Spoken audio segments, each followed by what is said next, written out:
C'est à l'occasion d'une fouille préventive en 2012 d'un site antique à Changy-sur-Marne en Seine-et-Marne qu'ont été découverts les premiers ossements de mammouth. Les restes de mammouth de Changy-sur-Marne sont intéressants d'un point de vue paléontologique car ces restes donc, ont été datés de 100 000 à 90 000 ans, c'est-à-dire au tout début de la dernière grande glaciation qui ait connu l'Europe occidentale. Et on sait que les mammouths, donc là c'est le mammouth laineux, c'est le Mammuthus primigenus, c'est le dernier de la lignée des mammouths, est apparu en Europe occidentale il y a à peu près 200 000 ans, donc au cours de à la fin de l'avant-dernière glaciation. Et ces mammouths de Changy, donc ce seraient les premiers mammouths, enfin en tout cas des populations de mammouths qui viendraient recoloniser cette Europe occidentale au cours de la dernière glaciation. Et donc c'est tout à fait intéressant pour savoir si ces mammouths qui reviennent, en tout cas du nord de l'Europe ou de la Sibérie, présentent des traits particuliers. Les restes de mammouths ne sont pas rares en Île-de-France.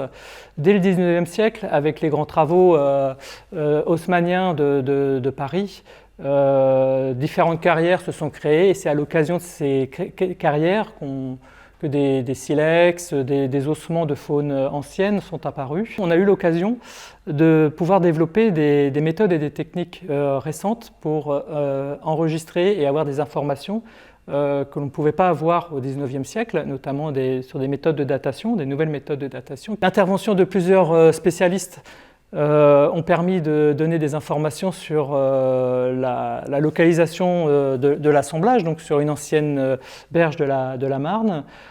Les interventions sur les coquilles, sur les sédiments ont permis de savoir qu'on était dans un environnement plutôt de début glaciaire, donc un peu, on va dire, mi-froid, mi-chaud, avec un petit peu de végétation développée au bord de la rivière et un peu plus stépique sur les plateaux. On a fait également des interventions pour essayer de récupérer de l'ADN sur les ossements et pour l'instant il s'avère que ce n'était pas assez, en tout cas pour apporter des éléments. On a fait des analyses biochimiques pour savoir ce qu'avaient consommé les mammouths. On a pu donc récolter, faire des relevés, récolter, prélever tous ces ossements, faire le moulage également, faire toutes les données stratigraphiques.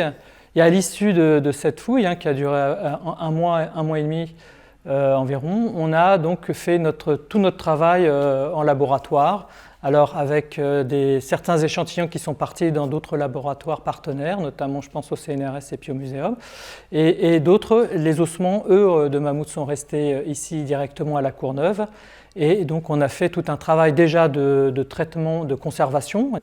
Donc, quand les ossements sont restés plusieurs dizaines de milliers d'années sous terre, ce sont des changements brutaux pour les ossements de conditions, donc d'hydrométrie, d'air et de soleil. C'est particulièrement le cas pour cette défense. Donc on l'a extrait de la fouille, elle est venue tout de suite ici dans les réserves de la Courneuve. Et elle a très vite réagi par rapport à l'humidité, donc elle a gonflé, elle a commencé à se fissurer. On observe des traces du vivant de l'animal, des défenses qui se frottent par exemple sur des rochers, donc on a des traces naturelles. Et une fois qu'on a fait toutes ces observations et tous ces enregistrements, on a appliqué un produit de consolidation et puis on a commencé également à le maintenir la défense pour pas qu'elle gonfle davantage, à l'aide de petites lanières, et puis on l'a mise sous un sas avec un contrôle de l'humidité. On a fait également tout un travail d'observation sur les ossements, c'est-à-dire savoir si on pouvait trouver des traces de découpe, s'il y avait des altérations de carnivores. On a fait également beaucoup de relevés métriques.